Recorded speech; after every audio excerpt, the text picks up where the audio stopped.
Periodicity lecture 5।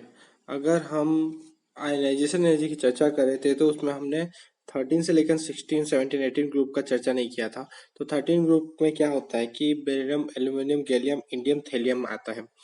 तो यहाँ पर ग्रुप में अगर नीचे जाने पर क्या होता है, साइज बढ़ता है और साइज बढ़ने से जेड इफेक्टिव कम होता है। तो उसके कारण क्या होना चाहिए, आयोनाइजेशन एनर्जी कम होते जाना चाहिए। पर क्या होता है कि हम देखते हैं कि गैलियम का आयोनाइजेशन एनर्जी एल्यूमिनियम से ज़्यादा होता है, जो कि डीकंस्ट्रक्शन के कारण होता है। और वैसे ही इंडियम का जो आयोनाइजेशन एनर्जी थोरियम से कम होता है, जो कि एफ कंस्ट्रक्शन के कारण होता है। मतलब थोरियम का ज़्यादा होता है इंडियम से, वो एफ कंस्ट्रक्शन के कारण होता है। अगर हम और भी देखें तो कार्बन, सिलिकॉन, जर्मेनियम और टीन को देखें तो इसमें क्रमशः तो नीचे की ओर जाने पर क्या हो रहा है, आयोनाइजेशन एनर्जी कम हो रहा है। पर देखने वाली बात यह है कि उसमें जो पीबी है, लेड का आयोनाइजेशन एनर्जी क्या होता है, टीन से ज़्यादा होता है। तो ऐसा इसलिए होता है क्योंकि इसके आगे क्या आ रहा है, एफ कंस्ट्रक्शन के लिए एफ के सारे 14 इलेक्ट्रॉन आते हैं, जो कि क्या होते हैं, डिफ्यूज होते हैं, शील्डिंग कम करते हैं, पुअर शेडिंग करते हैं। इसके कारण लेड का साइज जो होता है कम होता है। और इसी के कारण क्या होता है कि इसका जो है साइज पे उतना ज़्यादा इफेक्ट नहीं पड़ पाता है। साइज तो बड़ा ही होता है टीन से, फिर भी इसका क्या होता है, जेड इफेक्टिव बढ़ने के कारण इसके में क्या आ जाता है, लेड का जो होता है टीन से ज़्यादा होता है। वैसे ही आगे इसके ग्रुप में पीरियड में आगे चलें तो बिस्मिथ का भी एंटीमनी के लगभग बराबर होता है। और उसके बाद यह क्रम बराबर नॉर्मल हो जाता है और पोलोनियम का टेलुरियम से क्या होता है, कम होता है। अगर हम पीरियड में देखें तो कार्बन, नाइट्रोजन और ऑक्सीजन में नाइट्रोजन का जो होता है ऑक्सीजन से ज़्यादा होता है आयनाइजेशन एनर्जी, क्योंकि ये हाफ फिल कॉन्फ़िगरेशन है। मतलब कि यहाँ पर इलेक्ट्रॉनिक कॉन्फ़िगरेशन डोमिनेट कर रहा है। तो ऐसे ही फास्फोरस का भी ज़्यादा होता है सल्फर से, आर्सेनिक का भी सेलेनियम से ज़्यादा होता है।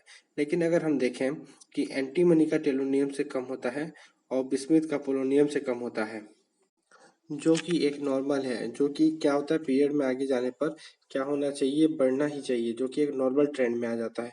इसके कारण क्या होता है, देखें कि ग्रुप 16 में पहले जो होता है साइज कम रहता है, जिसके कारण उसमें जो हाफ फील्ड के बाद एक इलेक्ट्रॉन आता है वो भी इलेक्ट्रॉनिक रिपल्सन शो करते रहता है, जिसके कारण क्या है, इलेक्ट्रॉन का इजली क्या होता है, यहाँ से आयोनाइजेशन हो जाता है। लेकिन ग्रुप में नीचे की ओर जाने पर क्या हो जाता है, इसका साइज बड़ी बढ़ते जाता है, जिसके कारण ये रिपल्सन इफेक्ट नहीं डाल पाता है, इसलिए इसका ऑर्डर नॉर्मल आने लगता है। अगर हम देखें 13 ग्रुप में तो इसको हम एक डब्लू के शेप में देख सकते हैं, जिसमें डब्लू का सबसे ऊपर सिरा क्या बोरॉन का होगा, उससे फिर नीचे आएगा एल्यूमिनियम, फिर गैलियम ऊपर जाएगा, फिर इंडियम नीचे आएगा, फिर थोरियम ऊपर जाएगा। तो इस पर क्या होता है कि ये गैलियम में जो हम पाया है वो क्या डीकंस्ट्रक्शन के कारण है, और थोरियम में जो हम पाता है वो क्या होता है, एफ कंस्ट्रक्शन के कारण होता है। और ध्यान ध्यान देने वाली बात है, थोरियम में जो हम पाता है वो थोरियम का साइज बहुत ज़्यादा होना चाहिए, पर ये लेंथेनाइट कंस्ट्रक्शन के कारण इसका साइज इतना कम बढ़ा ज़्यादा रह जाता है इंडियम से। हालांकि ये इंडियम के साइज से छोटा नहीं हो पाता, लेकिन इंडियम के साइज के लगभग थोड़ा सा ही बड़ा रहता है। इसी कारण इसमें जेड इफेक्टिव बहुत ज़्यादा हो जाता है, जिसके कारण ये हम पाता है आयनाइजेशन एनर्जी में। अब आयोनाइजेशन एनर्जी की एप्लीकेशन की बात करें तो इसमें ऑक्सीडेशन स्टेट में क्या इफेक्ट डालता है, या फाइंड ऑक्सीडेशन स्टेट कैसे निकालते हैं। अगर इसमें देखें Ag एक गैसियस मॉलिक्यूल है, एटम है, तो इसमें एक इलेक्ट्रॉन को अगर हम क्या करेंगे, देंगे, तो इसमें इसका आयोनाइजेशन हो जाएगा, तो इसका जो Ag प्लस बनेगा। अगर फिर एक इलेक्ट्रॉन देते हैं तो इसमें सेकेंड आयोनाइजेशन एनर्जी में Ag2 प्लस बनेगा। तो इसमें जो सक्सेसिव है, क्या आयोनाइजेशन एनर्जी का गैप जो है IEN+1 माइनस IEN करते हैं, तो इसकी जो एनर्जी है अगर 17 इलेक्ट्रॉन वोल्ट से ज़्यादा होती है तो ये लोअर ऑक्सीडेशन स्टेट पे मॉलिक्यूल क्या रहना पसंद करेगा। जैसे कि सोडियम में ये होता है, सोडियम प्लस और सोडियम 2 प्लस के जो सेकेंड आयनाइजेशन एनर्जी और फर्स्ट आयनाइजेशन को माइनस करने पर वो 17 इलेक्ट्रॉन वोल्ट से कम आता है, इसलिए वो क्या चाहता है कि वो लोअर ऑक्सीडेशन स्टेट में रहे। अगर आयनाइजेशन एनर्जी अगर सेकेंड और आयनाइजेशन एनर्जी माइनस का इलेक्ट्रॉन वोल्ट 11 से क्या होता है, कम होता है, तो वो क्या होता है, हायर ऑक्सीडेशन स्टेट में रहना पसंद करेगा। मतलब कि अगर ज़्यादा ऑक्सीडेशन स्टेट में डिफरेंस आ रहा है, मतलब कि सेकेंड आयोनाइजेशन एनर्जी में हमको क्या ज़्यादा देना पड़ रहा है, और ज़्यादा देना पड़ रहा है मतलब कि वो उसमें नहीं जाना पसंद करेगा, और अगर कम देना पड़ रहा है तो उसमें जाना पसंद करेगा। अगर हम थर्ड कॉन्सेप्ट देखें कि अगर आयनाइजेशन एनर्जी 17 इलेक्ट्रॉन वोल्ट से कम है, अगर डिफरेंस सेकेंड और फर्स्ट का, तो वेरिएबल ऑक्सीडेशन स्टेट शो करता है जो कि डी ब्लॉक शो करता है, जैसे क्रोमियम 2+, क्रोमियम 3+, क्रोमियम 4+ और कोरियम 6+ फॉल शो करते हैं। पहले हमने क्या देखा कि वो सक्सेसिव जो है आयनाइजेशन एनर्जी 17 इलेक्ट्रॉनों से ज़्यादा है तो लो ऑक्सीडेशन स्टेट में रह रहा था, अगर उससे ज़्यादा है तो हायर मतलब कि इलेक्ट्रॉन 11 इलेक्ट्रॉन वोल्ट से कम है उसका गैप, तो उसका क्या होता है हायर ऑक्सीडेशन स्टेट में रह रहा था, और 17 इलेक्ट्रॉन वोल्ट से कम है तो वेरिएबल ऑक्सीडेशन स्टेट शो कर रहा था। लेकिन ध्यान देने वाली बात यह है कि सक्सेसिव ही होना चाहिए, मतलब कि 11 इलेक्ट्रॉन वोल्ट तो 17 इलेक्ट्रॉन वोल्ट की भी सक्सेसिव आयनाइजेशन एनर्जी हो तो वो क्या करेगा, वेरिएबल ऑक्सीडेशन स्टेट को शो करेगा। तो यहाँ पर क्या करता है, दो किसी भी आयनाइजेशन एनर्जी को दे देगा, उनके गैप को देगा और किस ऑक्सीडेशन स्टेट में रहेगा, रहना पसंद करेगा, किसको प्रीफर करेगा, ये क्वेश्चन करता है। अगर हम N2O2 NO N और O की आयनाइजेशन एनर्जी को देखें तो क्या होता है कि हम एटम की तो आयनाइजेशन एनर्जी हम डायरेक्ट बता सकते हैं, लेकिन क्या होता है मॉलिक्यूल की आयनाइजेशन एनर्जी हमको क्या है मॉलिक्यूलर ऑर्बिटल डायग्राम से बताना पड़ता है। तो अगर O की मॉलिक्यूलर ऑर्बिटल डायग्राम देखें तो क्या होगा, इसमें sigma 2s, sigma star 2s, sigma 2p z, मतलब कि उसके बाद पाई 2px बराबर पाई 2py ऊपर की ओर होगा, और सबसे ऊपर में पाई स्टार 2px होगा। तो इसमें क्या होता है, इलेक्ट्रॉन का फिलिंग होने के बाद इसमें जो वैलेंस शेल में जो इलेक्ट्रॉन है उसके अकॉर्डिंग इसमें इलेक्ट्रॉन होता है 6 6 12। तो 12 इलेक्ट्रॉन फिलिंग करने के कारण क्या होता है, इसके जो 2p में जो इलेक्ट्रॉन रहते हैं उससे ऊपर में इसकी इलेक्ट्रॉन फिलिंग हो जाती है एंटी बॉन्डिंग मॉलिक्यूलर ऑर्बिटल में। और जबकि नाइट्रोजन में क्या होता है कि इसकी इलेक्ट्रॉन की फिलिंग कितनी होती है, 5 5 10 एट के एटॉमिक ऑर्बिटल में से मिलकर जो बने रहते हैं। तो इसमें जो इलेक्ट्रॉन फिलिंग आती है वो किस में आती है, बॉन्डिंग मॉलिक्यूलर ऑर्बिटल में। और ये इसकी बॉन्डिंग मॉलिक्यूलर ऑर्बिटल की एनर्जी किससे कम होती है, एंटी बॉन्डिंग मॉलिक्यूलर ऑर्बिटल साथ में जो एटम पार्टिसिपेट कर रहा है एटॉमिक ऑर्बिटल से भी कम होती है। इसलिए नाइट्रोजन में क्या होता है, इजिली इलेक्ट्रॉन रिमूवल हो जाता है, किससे किससे होगा, एटम से होगा, जबकि N2 मॉलिक्यूल में नहीं होगा। ऐसे ही O2 मॉलिक्यूल में क्या होता है कि इसमें O2 मॉलिक्यूल से होता है और एटम से नहीं होता है। तो सबसे ज़्यादा आयनाइजेशन एनर्जी किसकी होगी, N2 की होगी, फिर नाइट्रोजन की होगी, हाफिल कॉन्फ़िगरेशन है और इसमें इलेक्ट्रॉन का रिपल्सन भी नहीं पाया जा रहा है, जबकि ऑक्सीजन में रिपल्सन भी है, और ऑक्सीजन की सबसे कम होगी क्योंकि एंटी बॉन्डिंग मॉलिक्यूलर ऑर्बिटल से इलेक्ट्रॉन डोनेट कर रहा है। ओटी का फ्रंटल मॉलिक्यूलर ऑर्बिटल क्या बनाता है, ABMO बना रहा है। तो एनर्जी ऑर्डर क्या होता है, ABMO सबका सबसे ज़्यादा एनर्जी में रहता है, फिर एटॉमिक ऑर्बिटल रहता है, फिर बॉन्डिंग मॉलिक्यूलर ऑर्बिटल। और आयनाइजेशन और एनर्जी का ऑर्डर क्या होता है, अगर बॉन्डिंग मॉलिक्यूलर ऑर्बिटल में है तो सबसे आयनाइजेशन एनर्जी ज़्यादा लगेगा, फिर एटॉमिक ऑर्बिटल में है तो उससे कम, और एंटी बॉन्डिंग मॉलिक्यूलर ऑर्बिटल में है तो सबसे कम आयनाइजेशन एनर्जी लगता है। अगर हम HF H2O NH3 और मेथन में देखें तो अगर उसको हम कॉन्सेप्ट को देखें तो पहले में एटॉमिक ऑर्बिटल का भी कॉन्सेप्ट लगाना पड़ रहा था कि उसमें एटम थे, लेकिन इसमें क्या है मॉलिक्यूल है तो मॉलिक्यूलर ऑर्बिटल कॉन्सेप्ट लगाना पड़ेगा, जिसमें एटॉमिक बॉन्डिंग मॉलिक्यूलर ऑर्बिटल आता है, फिर नॉन बॉन्डिंग मॉलिक्यूलर ऑर्बिटल की एनर्जी ज़्यादा, फिर एंटी बॉन्डिंग ऑर्बिटल की एनर्जी सबसे ज़्यादा होती है। जनरली मॉलिक्यूलर ऑर्बिटल डायग्राम में क्या माना जाता है कि नॉन बॉन्डिंग मॉलिक्यूलर ऑर्बिटल कौन बनाता है, लोन पेयर ही बनाते हैं। तो लोन पेयर किस में आते हैं, नॉन बॉन्डिंग मॉलिक्यूलर ऑर्बिटल में।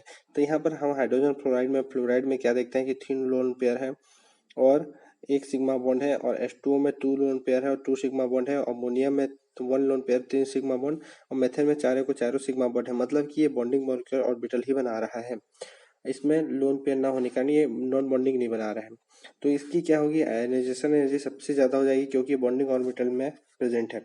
इसके बाद जितने होते हैं इन सब की आयनाइजेशन एनर्जी हम एक कॉन्सेप्ट से निकाल सकते हैं कि इनमें जो है ज़्यादा लोन पेयर होने के कारण इसमें रिपल्सन लगेगा और इसे इजिली इलेक्ट्रॉन जनरेट करेगा, पर ये कॉन्सेप्ट सही नहीं है। इसके लिए सही कॉन्सेप्ट क्या है कि अगर हम इसमें देखें कि इसका लोन पेयर लोन पेयर वाला कॉन्सेप्ट सही नहीं है, इसमें इलेक्ट्रोनेगेटिविटी वाला कॉन्सेप्ट लगाना पड़ेगा।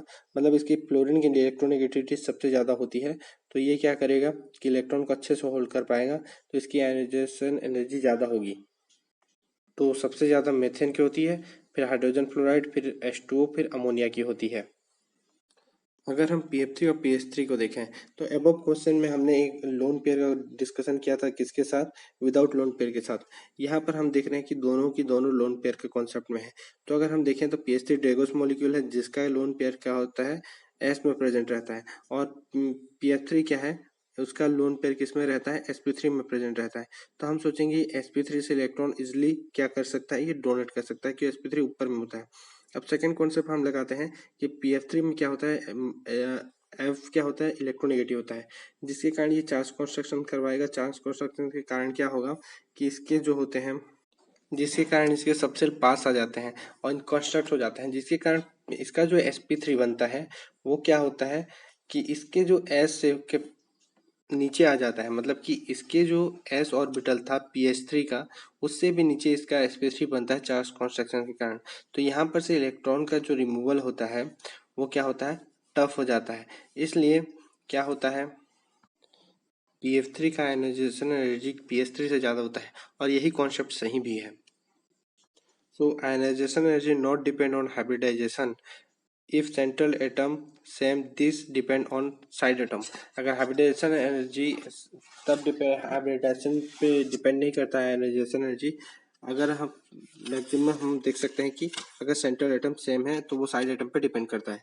ये कॉन्सेप्ट दोनों जुड़े हुए नहीं है। अगर साइड एटम क्या होता है, मोर इलेक्ट्रोनेगेटिव होता है, तो क्या करेगा ये मोर इलेक्ट्रोनेगेटिव एटम ज़्यादा इलेक्ट्रॉन डेंसिटी को अपनी ओर खींचेगा, और मोर इलेक्ट्रॉन डेंसिटी खींचने के कारण क्या होगा, चार्ज कंस्ट्रक्शन कर सकता है, जिसके कारण साइज कम होगा। और साइज कम होने से क्या हो सकता है कि इसमें आयनाइजेशन एनर्जी इंक्रीज कर देगा। तो आयनाइजेशन एनर्जी प्रोपोर्शनल टू क्या, electronegativity of side atom when central atom same होगा।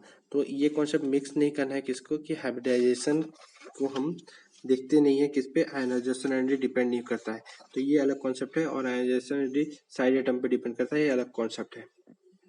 तो केस फर्स्ट हमने क्या देखा कि अगर सिग्मा बॉन्ड ज़्यादा है सब तरफ, तो बॉन्डेड मॉलिक्यूलर ऑर्बिटल में है, तो वो क्या होता है, लोन पेयर इजिली डोनेट करता है, लोन पेयर उससे इजिली डोनेट करता है।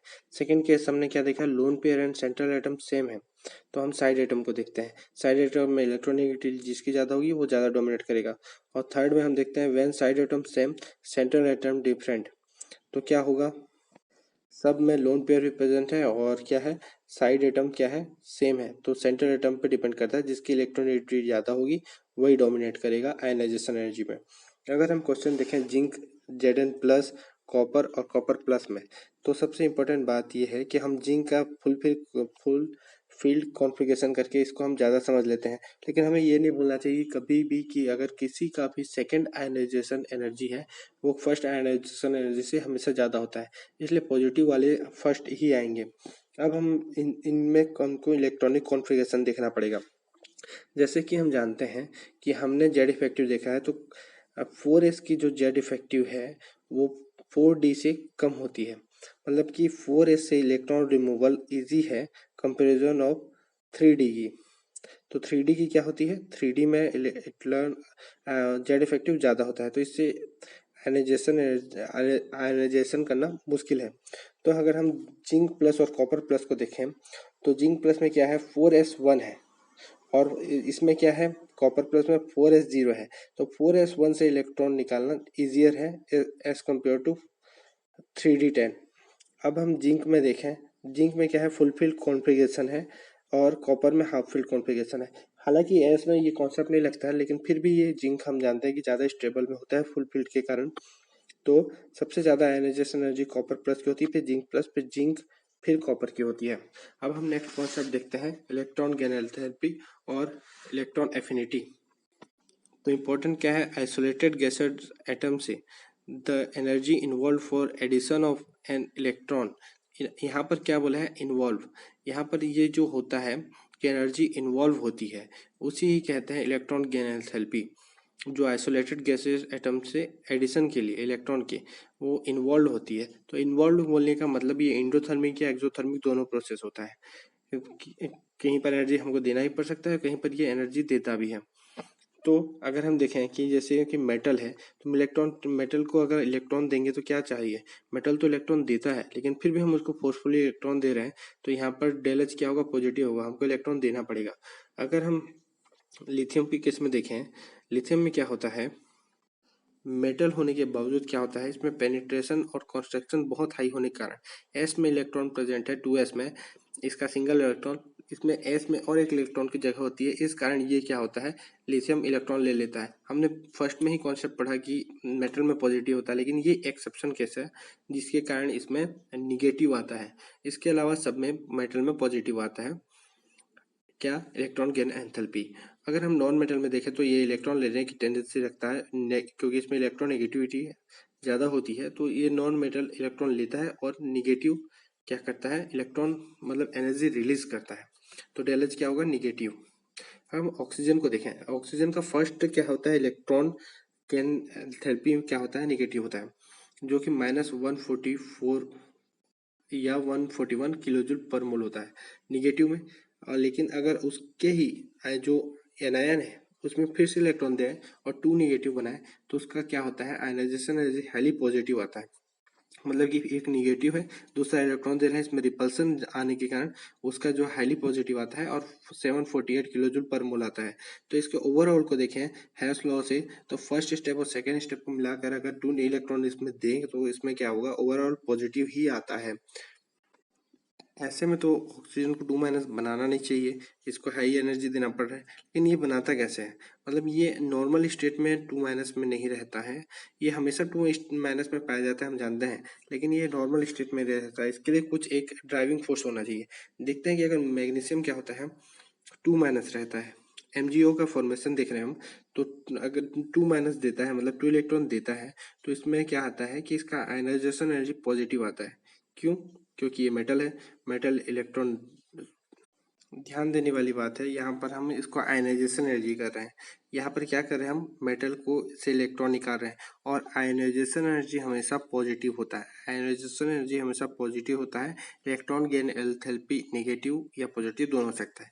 तो यहाँ पर हमने क्या किया, 2 इलेक्ट्रॉन निकाला जिसके कारण इसमें पॉजिटिव आया, और ऑक्सीजन को 2 निगेटिव बनाने के लिए भी क्या हमको क्या आया, पॉजिटिव आया। तो यहाँ पर तो ओवरऑल डेल पॉजिटिव आ रहा है, फिर ये कैसे प्रोसीड करता है, हम ध्यान दें कि मैग्नीशियम ऑक्साइड बनाने के लिए क्या होता है कि इसमें जो लेटिस एनर्जी होती है इनके फॉर्मेशन में, वो बहुत ज़्यादा हाई रिलीज होती है, जो कि इस सब को डोमिनेट कर देती है, जिसके कारण क्या होता है कि MgO का फॉर्मेशन होता है, Mg2+ और ऑक्सीजन 2- बनने में सक्सेस होता है। तो 2- के लिए एक ड्राइविंग फोर्स Mg2+ बन रहा है, वो हो गया, और साथ में इसका लेटेस्ट एनर्जी बहुत ज़्यादा हाई होना हो गया।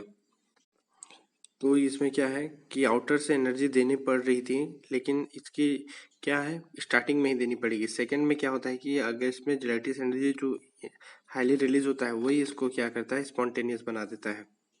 अब ध्यान देने वाली बात यह है, नॉन मेटल और लिथियम का फर्स्ट आयनाइजेशन एनर्जी निगेटिव होता है, लेकिन इनका जो सेकेंड आयनाइजेशन एनर्जी हमेशा पॉजिटिव आता है, और मेटल का तो हम जानते हैं कि फर्स्ट आयनाइजेशन एनर्जी से ही पॉजिटिव रहता है।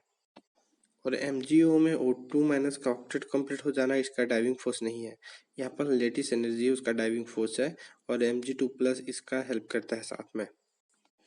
अगर एक एटम है, गैसियस एटम जो इलेक्ट्रॉन ले रहा है, तो वो क्या कर रहा है, -5 किलो जूल पर मोल एनर्जी क्या कर रहा है, डेलेज इलेक्ट्रॉन की एंथैल्पी रिलीज कर रहा है। और सेकंड क्या कर रहा है, सेकंड एटम डेलेज इलेक्ट्रॉन की एंथैल्पी एक इलेक्ट्रॉन लेने के लिए -10 किलो जूल पर मोल रिलीज कर रहा है। तो इनमें से किसमें ज़्यादा इलेक्ट्रॉन गेन एंथैल्पी होगी, सेकंड वाले में होगी, क्योंकि ये जो है इलेक्ट्रॉन गेन करने के लिए क्या है, ज़्यादा से ज़्यादा एनर्जी रिलीज कर रहा है और स्टेबल स्टेट में आ रहा है। तो इसलिए क्या है कि सेकेंड वाले की क्या होती है, इलेक्ट्रॉन की एंथैल्पी ज़्यादा होती है। अगर हम देखें इलेक्ट्रॉन एफिनिटी के लिए एक जो रिलेशन है, जो कि क्या से आता है, थर्मोडायनेमिक्स से आता है, electron affinity equals to minus electron gain enthalpy +5/2 RT। तो ये क्या हम जो देख रहे हैं कि इलेक्ट्रॉन एफिनिटी को क्या है, 0 केल्विन टेम्परेचर पे ही फाइंड करते हैं, लेकिन इलेक्ट्रॉन की एंथैल्पी को किसी भी टेम्परेचर पे फाइंड किया जा सकता है, पहला चीज़। दूसरा चीज़ क्या है, यहाँ पर क्या है कि इलेक्ट्रॉन एंथैल्पी में इसमें क्या हो रहा है, 5.2 RT का एडिशन हो रहा है, तो इसलिए इसमें क्या होता है कि ये इलेक्ट्रॉन एफिनिटी से इसका वैल्यू मॉड में ज़्यादा आता है। अब तीसरी बात ये है कि इलेक्ट्रॉन के एंथैल्पी निगेटिव में शो करते हैं और इलेक्ट्रॉन एफिनिटी को यहाँ पर हम पॉजिटिव में ही शो करते हैं। और चौथी बात यह है कि हम देखते हैं कि इलेक्ट्रॉन के एंथैल्पी क्या है, रूम टेम्परेचर पे किलो जूल पे मापते हैं और रूम टेम्परेचर पे 5/2 RT का जो वैल्यू होता है वो जूल में आता है, जो कि बहुत कम होता है। तो रूम टेम्परेचर में इलेक्ट्रॉन एफिनिटी किसके बराबर हो जाता है, electron gain enthalpy minus electron gain enthalpy के बराबर हो जाता है। एक कॉन्सेप्ट हमको समझ लेना चाहिए, इलेक्ट्रॉन लेना चाहेगा तो क्या होगा, इसका इलेक्ट्रॉन एफिनिटी पॉजिटिव में रहेगा, तो ये एनर्जी देगा। एनर्जी देने का मतलब इसका इलेक्ट्रॉन की एनर्जी निगेटिव में आ जाएगा। अगर इलेक्ट्रॉन नहीं लेना चाहेगा तो इसका इलेक्ट्रॉन एफिनिटी निगेटिव होगा, लेकिन हमेशा हम पॉजिटिव में शो करते हैं। लेकिन इसका एक तरीके से सोच सकते हैं कि इसका इलेक्ट्रॉन एफिनिटी निगेटिव होगा, तो ये एनर्जी क्या करेगा, लेगा, क्योंकि ये लेना नहीं चाहता है, तो लेगा, तो इलेक्ट्रॉन एफिनिटी इसका पॉजिटिव आ जाएगा।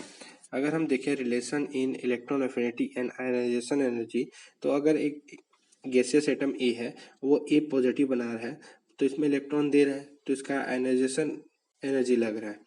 और उसी स्टेट को अगर रिवर्स कर दें, एजी पॉजिटिव को अगर एजी बनाए तो उससे इलेक्ट्रॉन लेगा, तो लगभग वही बराबर क्या होगा, इसका एनर्जी लगेगा। मतलब कि ये वन प्रोसेस है जिसमें रिवर्स हो रहा है, फॉरवर्डिंग और रिवर्सिंग हो रहा है, तो इसमें क्या हो जाएगा, आयनाइजेशन एनर्जी लगभग बराबर होगा किसके, इलेक्ट्रॉन एफिनिटी के। लेकिन अगर हम एक प्रोसेस देखें, यहाँ पर हम देख रहे हैं कि उसी एटम में वर्क हो रहा है, एक गैसियस ए एटम है जो कि केटायन बन रहा है, केटायन से फिर वही ए गैसियस एटम बन रहा है।